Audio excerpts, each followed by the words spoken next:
Washington, D.C. Are you ready? Yeah! Here we go.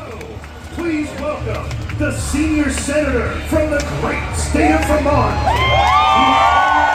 Bernie Sanders.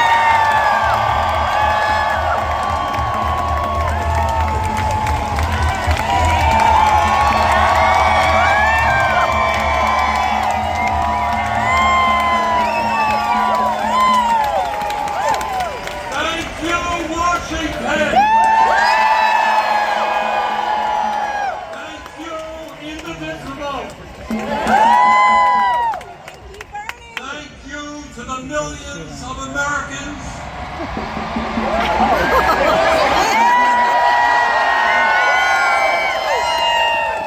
from our smallest towns to our largest cities in every state in our country who are gathering today at thousands of rallies. Mike Johnson,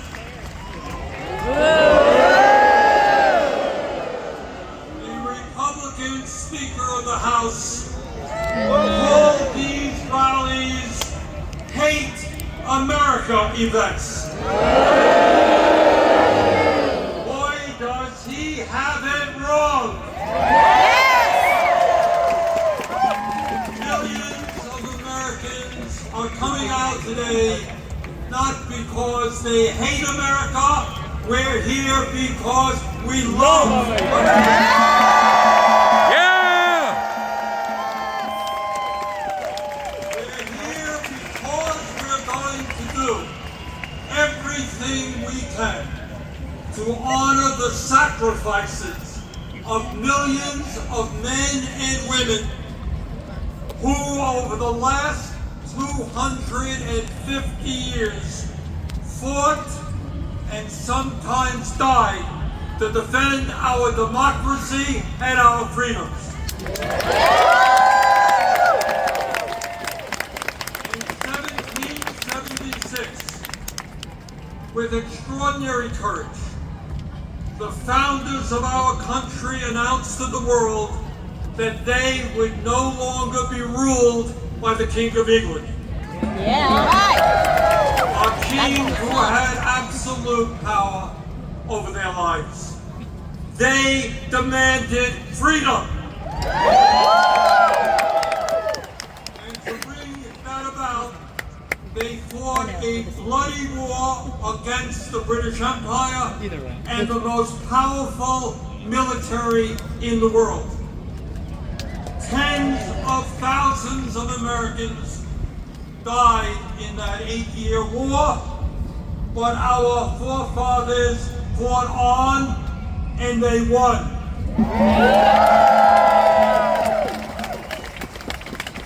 And in 1789, after winning that war, they did something extraordinary. They established the first democratic form of government in modern history. They said loudly and boldly to the entire world, no more kings!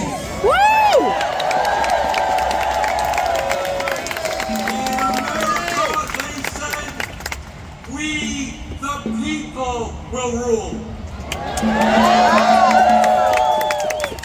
And today, No more kings! No more kings! No more kings! No more kings! No more kings! today in the year 2025, in this dangerous moment in American history, our message is exactly the same. No, President Trump, we don't want you or any other king to rule us. Thank you very much, but we will maintain our democratic form of society. We will not move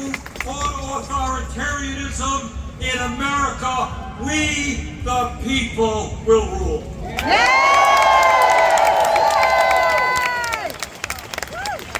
he was sworn in as the nation's first president, George Washington called this attempt at self-government, quote, an experiment entrusted to the hands of the American people, end quote.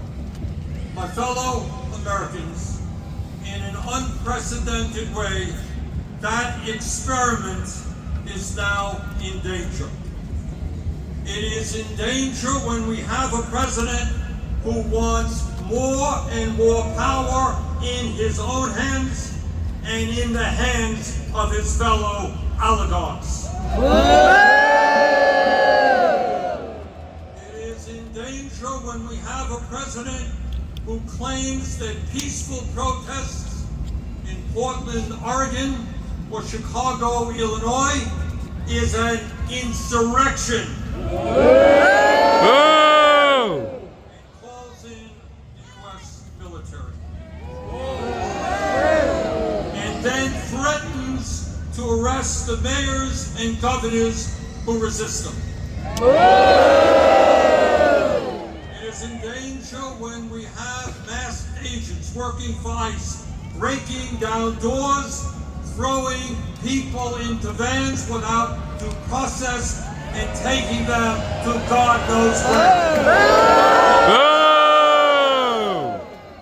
It is in danger when we have a president who sues and intimidates the media, who wants no criticism of him and his policies, and who undermines the First Amendment of our Constitution, the very foundation of American democracy.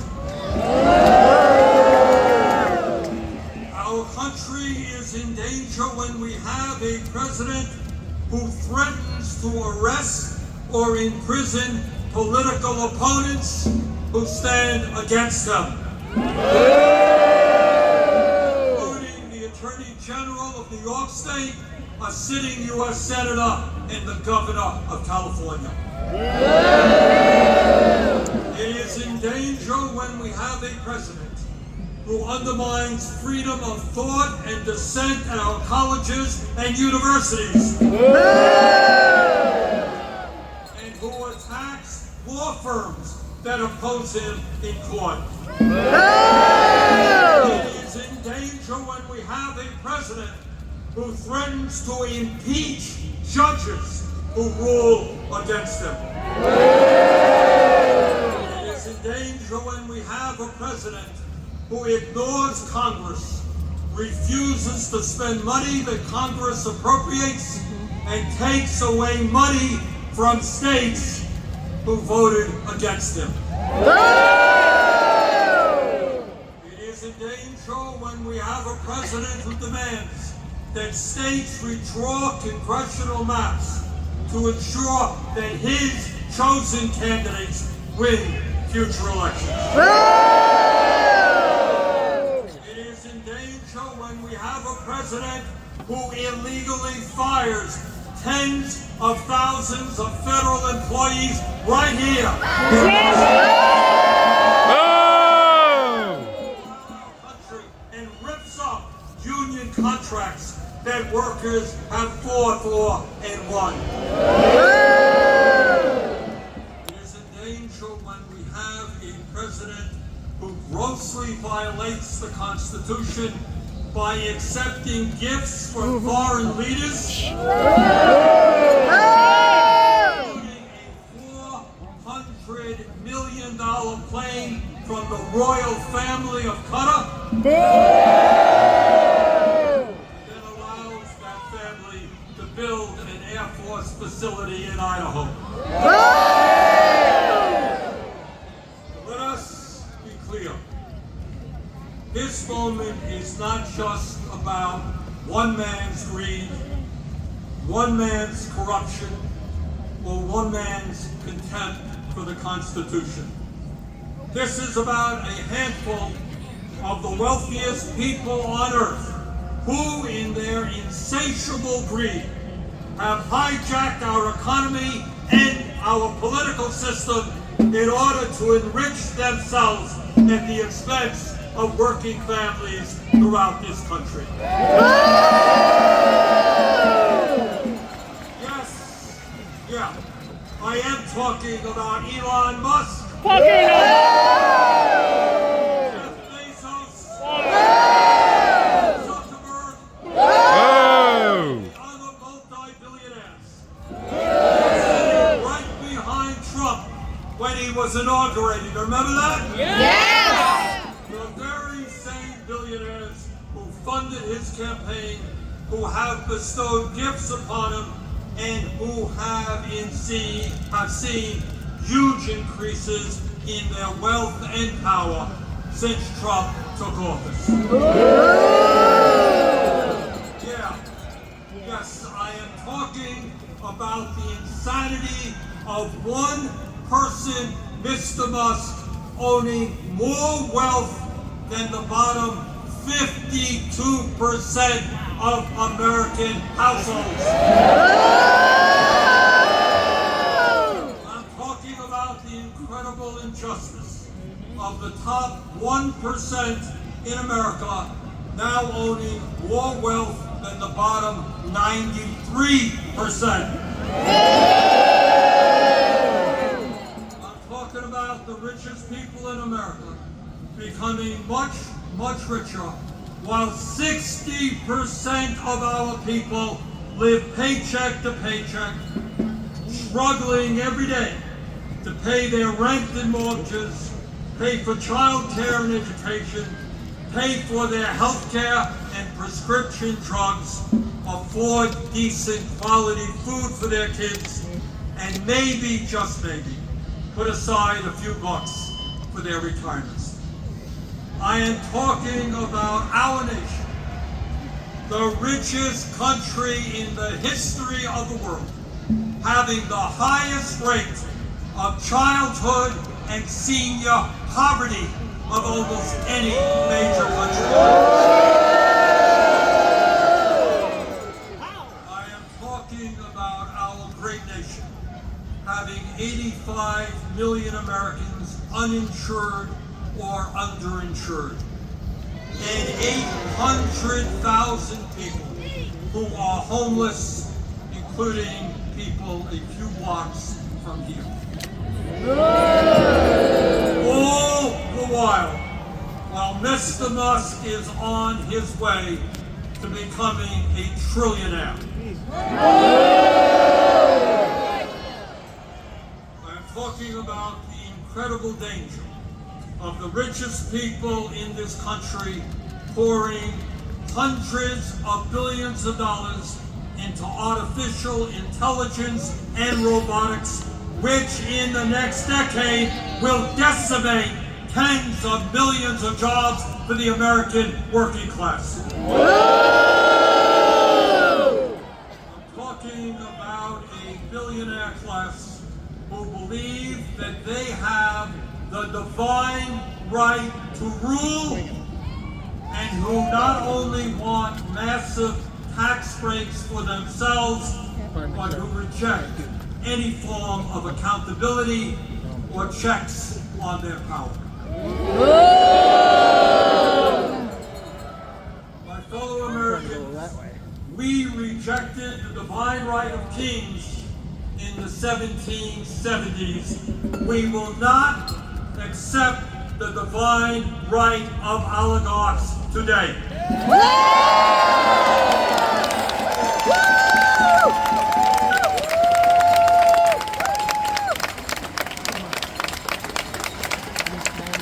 Now let's take a look, brief look at where we are today. Where we are today on the 18th day of a government shutdown, which is depriving millions of federal employees of the paychecks they desperately need and deserve.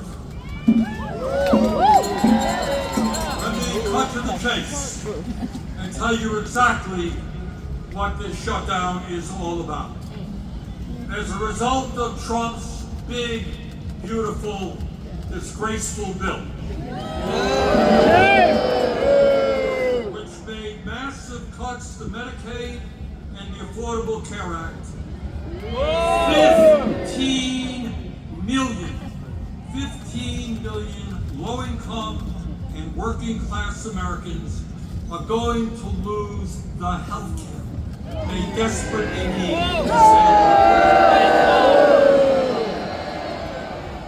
My friends, studies suggest that when you throw those 15 million people off of the health care they presently have, 50,000 of them will die unnecessarily every single year.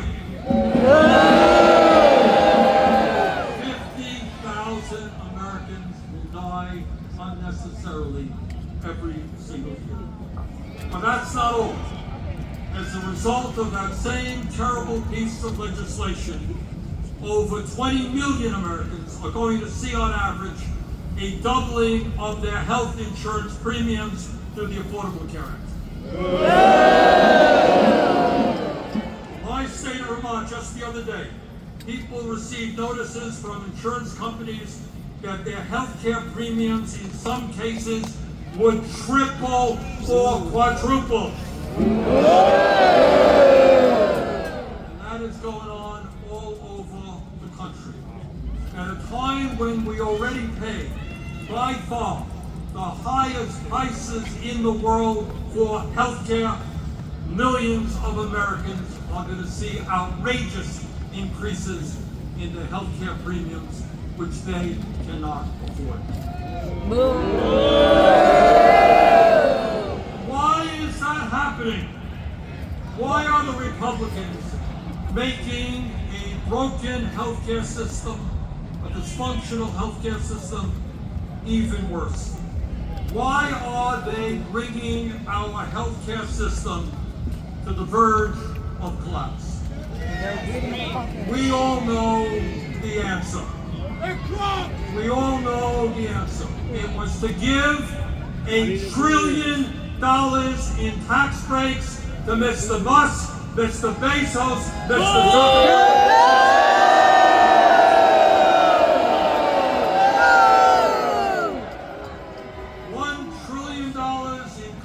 Medicaid and the ACA, $1 trillion in tax breaks for the 1%. That, my fellow Americans, is what this shutdown is all about. And let me be as clear as I can be. No, I will not vote for a budget that throws 15 million Americans off the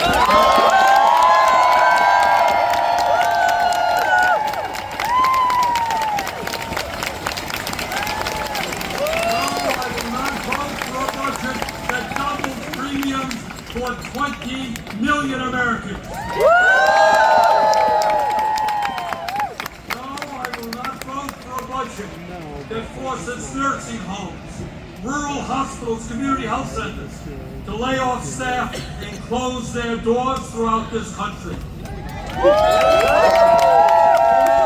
To give huge tax breaks to the billionaire class. So today, right now, I say to my Republican colleagues, come back from your month-long vacation.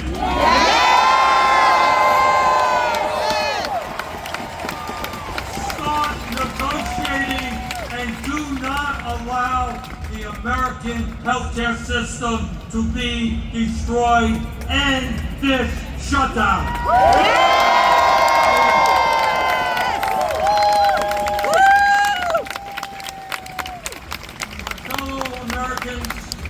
We are the greatest country in the history of the world. And when we stand together and don't allow demagogues to divide us up, there is nothing that we cannot accomplish.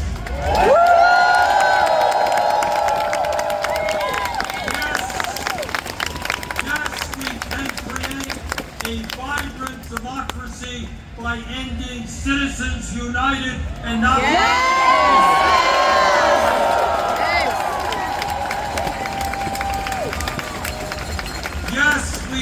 join the rest of the industrialized world and guarantee health care to every man, woman,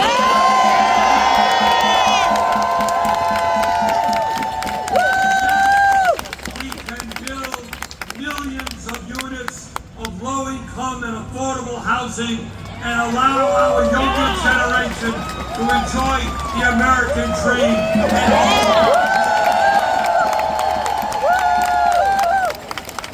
Yes, we can make public colleges and universities tuition-free.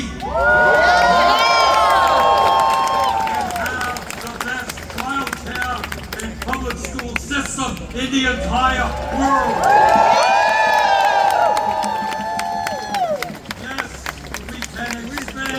Social Security, so that every senior in our country can retire with dignity. Yes, we can raise the minimum wage to a living wage. And guarantee every worker the right to join a union.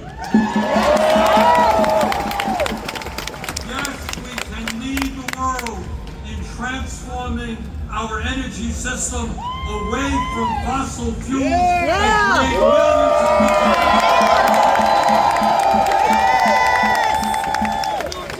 Yes, we can guarantee that every woman in this country has the right to control her own body.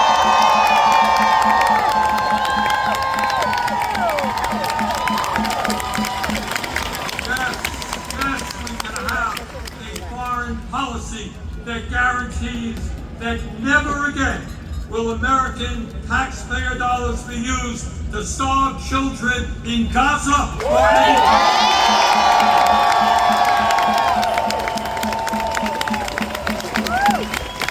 Now let me raise a question that I've been asked over and over again. You know, Bernie, great ideas, but how are you going to pay for them?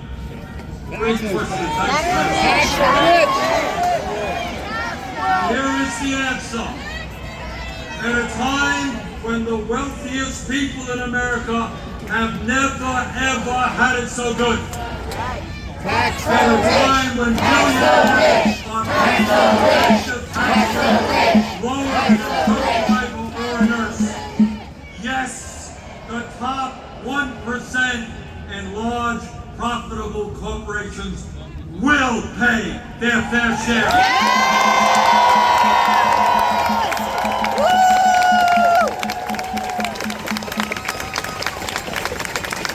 Fellow Americans, the establishment, including the corporate media and many of my colleagues in Congress, want you to believe that you are powerless. They want you to believe that you cannot change the status quo. But that is a lie. Throughout the history of our country, when Americans have stood up and fought for justice, they have prevailed.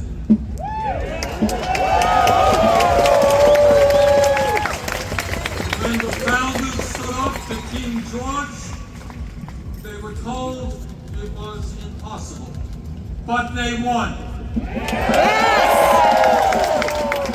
When abolitionists fought to end slavery, they were told it was impossible, but they won.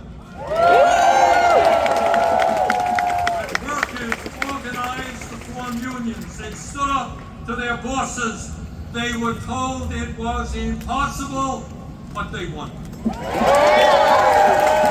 When women demanded the right to vote, they were told it was impossible, but they won. When Black Americans fought to end segregation, they were told it was impossible, but they won. When the LGBT community stood up for their rights, they were told it was impossible, but they won. Brothers and sisters, they did it then, we can and will do it now.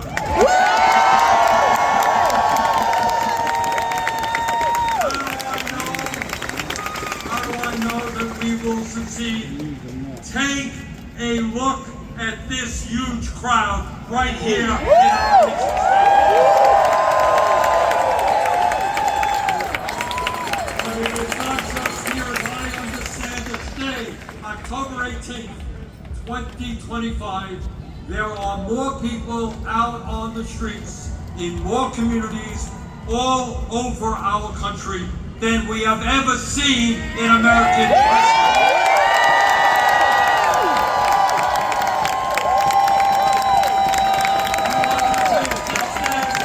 This is not the end, this is just the beginning.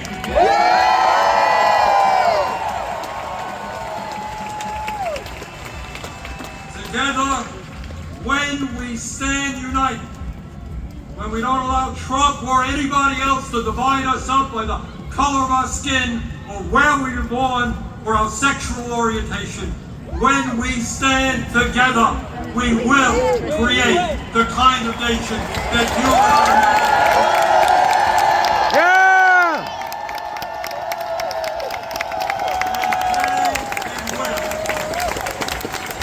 create a nation devoted to freedom, justice, and democracy. Thank you all very much.